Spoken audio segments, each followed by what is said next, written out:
All right, let's talk about some good stuff here. Let's see what is going on. A lot of things happen, a lot of things transpire, and it's something that I've been interested in, and a lot of folks are.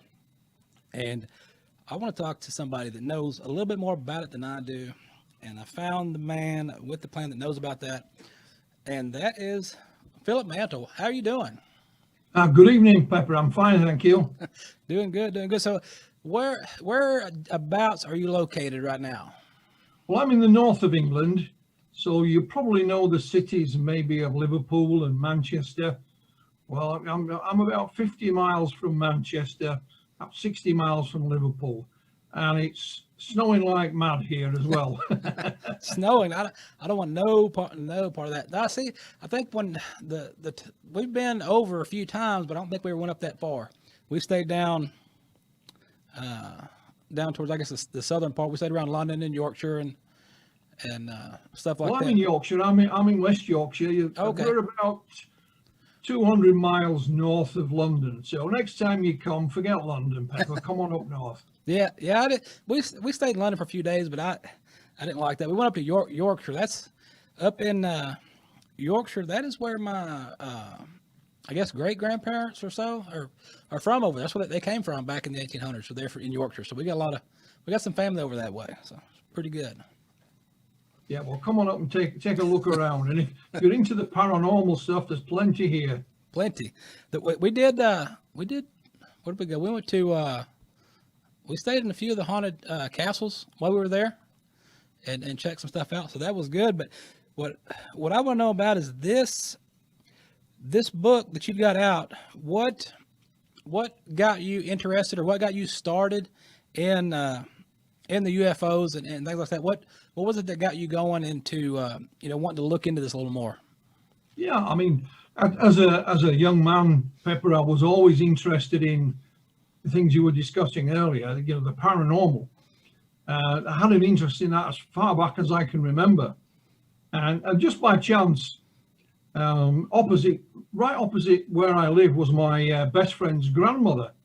And when I was about 13 or 14 years of age, I used to go to the spiritualist church with her, and it fascinated me. But then, just by chance, I read a book, and it was an astronomy book, and it had one chapter in it about UFOs. Uh, Pretty much dismissing it, to be honest, but it got me intrigued. So once I left high school, didn't know what to do, sort of roaming around. I started to read more about the subject. And then, of course, the Spielberg blockbuster Close Encounters came out. That had an effect.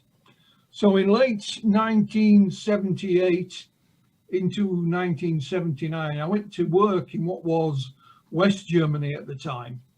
And I couldn't speak the language, so I couldn't watch the TV. So my mum sent me a box of books to read, and they were all on UFOs. I don't know where she got them from because they were hard to come by.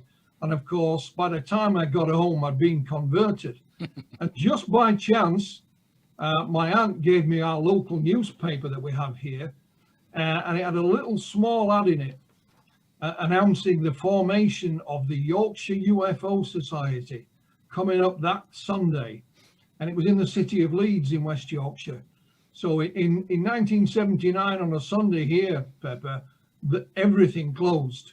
It was like a ghost town no matter where you went. So I didn't drive then. So I went into Leeds on the bus, found this location, and the Yorkshire UFO Society had been set up by two brothers, Graham and Mark Birdsall. There was about 20, 30 people there. They put on a presentation, and that was it. Pepper, I was hooked, quite literally. I joined from that day, and I've been involved ever since. I was 21 years of age at the time. I'm now 62, so that's 41 years I've been involved. That's 2/3 of my life. It seems amazing, but there you go. That's how it all began.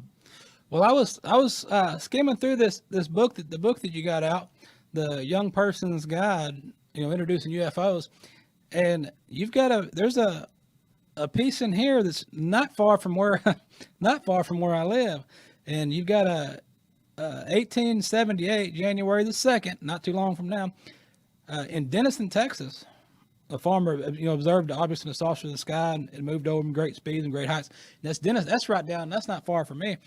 And where I'm at out there at night, you see stuff all the time. And we can go out to the field and you can look up, and I see stuff a lot of times where you'll see something sitting in the sky, just sit there for a minute, and then it just takes off.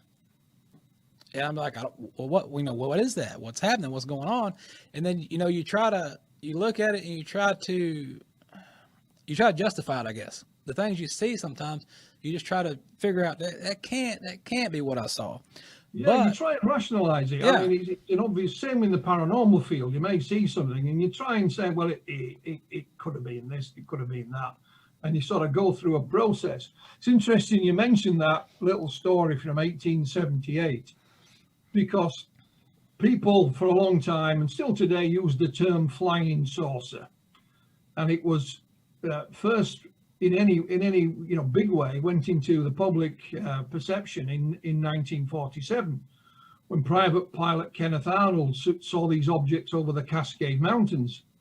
And journalists asked Kenneth Arnold, how did these objects move through the air? And Kenneth Arnold said, like a saucer skipping on a pond. Hey presto, flying saucer was born. However, the first time they were actually called a saucer in print was that you mentioned in 1878. The farmer said, when you looked up at these things, because they were very low, he said they looked like a saucer from underneath. So, the word saucer had actually been used before the term flying saucer became accepted into popular culture. And so it was just a way of highlighting in the book that things have happened a long time ago. Yeah, and you got the little stories in there. So at what point did you decide, I need to just write this down. I just need to put it out there, put it together, just to kind of give people a guide to kind of what's going on and how you feel about it. So how'd that come about? Well, yeah, I mean, the book's not there to indoctrinate anyone. It's not telling you must believe this. It's aimed at a younger audience, because it's called Introducing UFOs, a young person's guide. So kind of high schools, maybe early college sort of era. It's been illustrated by my colleague, Ronald Kinsella, who's done a great job. The idea formulated a few years back, Pepper. I've been in discussion with colleagues here in the UK about the next generation, who's following on behind us in this research field. And it's the same, the high school students, they are the next politicians, the next plumbers, they're the next everything. Right. And I'd like to give them the benefit of my experience in this field, because you can go on the computer now and type in UFOs and it'll bring up a zillion and one websites. Yeah. Just because one comes to the top of the list, it doesn't mean it's the best. So this was a way of kind of saying, look, you're at that age now where you formulate your own opinions and your own interests. If you want to get involved in the field of UFO study, there's nothing to stop you. You don't need a degree. You don't need to be a professor. I have no academic qualifications at all, none. But I've been involved in this subject for 40 years. And I've done all kinds of different things. So I decided we'd select cases from each decade, some of which you'd never heard of before, some of which we know Roswell and things like that. But at the end of the day, it was saying to the younger generation, make up your own mind. Mm-hmm. Here's the first rung of the ladder, if you like. Right. For example, in the center of the book, I don't know about you, Pepper, but when I was buying books, the old-fashioned way in a bookshop, I used to flick through them and see what the photographs and pictures were like. Yeah. So the book is 150 pages. It's not an encyclopedia, so it's not something you've got to slog through. There's a nice set of illustrations and photographs, but in the middle, there is what we call a UFO photo file. Mm-hmm. So what I did, I went around a lot of my colleagues and said, which do you think are the most authentic UFO photographs. They might not look the best, but to you are authentic. Right. So we put a selection of photographs in there from around the world, quite literally, from Australia, from Turkey, from Russia, the US, I mean, you name it. But what we do say in the introduction to that is to the reader, you make up your own mind. We're going to start with a hoax from the Project Blue Book files. That was the US's officials UFO study. This is a hoax. Now look at the others, and you make up your own mind. Right. And similarly, when it comes to what UFOs may or may not be, again, no sign of indoctrination. We just put three theories in there. One, the UFOs could be, not of this earth, they're from elsewhere. Mm-hmm. Two, maybe they are secret government technology that's being tested.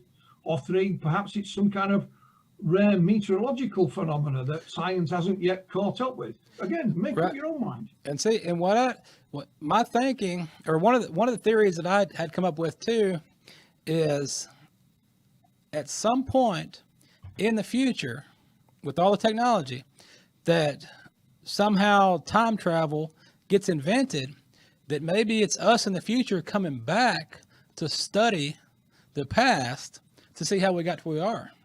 Yeah, absolutely. I mean, I'm a publisher as well. I run a small company called Flying Disc Press, and I've published books by other authors as well as my own. And just last year, a lady by the name of Diane Tessman wrote a book, and I published it for her. And Diane's theory is that these are not from another planet. It is indeed time travel. It is time travel. And I remember speaking to a well-known physicist some years back by the name of Dr. Michio Kaku. He's in the States, and he was telling me how time travel was theoretically possible. The only thing that he said prevented it was we didn't have a big enough power source. It was the power source that was letting us down. So that is another theory that is gaining popularity, I should say. Okay. Because what we've learned over the last, decade or so, Pepper, is that the universe in which we all live is far bigger than we ever dreamt of. The visible universe is, for example, 48 billion light years across. Wow, that's a lot. It has an estimated 2 trillion galaxies in it. And of course, within all those galaxies are countless stars and planets. So the possibility of life existing elsewhere has increased enormously. However, the distance that they would have to travel to get from there to here, from A to B, has expanded as well. So, the researchers have looked for other ideas and other possibilities of, and time travel is one of them. Another one is, like we use Star Trek terminology, they use wormholes. Well, of course, just last year, things like this became, popular again. And black holes, can we travel across the universe via a black hole? I think we had the first photograph of a black hole last year, which is amazing. It used to be the thing of science fiction, but now it's science fact. So, like I said, we only put these three theories in. As you pointed out, there are lots of others, but it will give the reader to that little bit of impetus, saying, well, these are three possibilities. What do you think? Again, make up your own mind. Yeah. All right. Well, Philip, man, I hate to cut you off. We're run up on the clock, but I'm gonna have to get you on again because we got a lot more to talk about. We have indeed. Maybe we could do a pantless paranormal investigation rather than go on the subway. Right. Well, I appreciate it, and we'll let the folks know about the Flying Disc Press to check that out, and also the Introducing UFOs, the Young Person's Guide, and let them know about that. And we appreciate your time, and we will definitely catch up with you again. No, it's my pleasure, Pepper, and you take care. Thank you. Bye-bye now.